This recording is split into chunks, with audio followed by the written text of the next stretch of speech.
Hello guys, सुलुलुलु। आज मैं शाइस्ता के बाजू में यहाँ बकरा मंडी लगा है, आपको दिखाता हूँ इतना शानदार बकरा।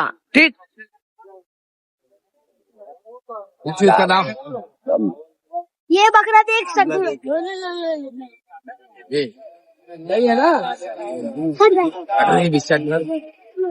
शानदार बकरा। आयो मैं भाई से मिलाता हूँ और भाई को दाम पूछाता हूँ। मेरे भाई क्या कहने वाला।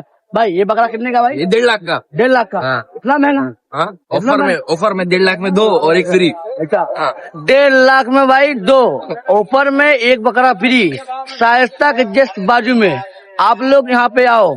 जल्दी से इसके जल्दी जस्ट सामने पेट्रोल पंप भी है, वहाँ पे देख के आप लोग यूटर मार के यहाँ पे आओ। ठीक, एकदम ऑफर के साथ। हाँ? जल्द से जल्द यहाँ पे आओ और जल्दी आ जाओ तो बकरा मिल जाएगा, वरना खत्म हो जाएगा। ठीक, क्या बोलती पब्लिक? ये तो लाखों में वरना सलाखों लाखों में। ठीक।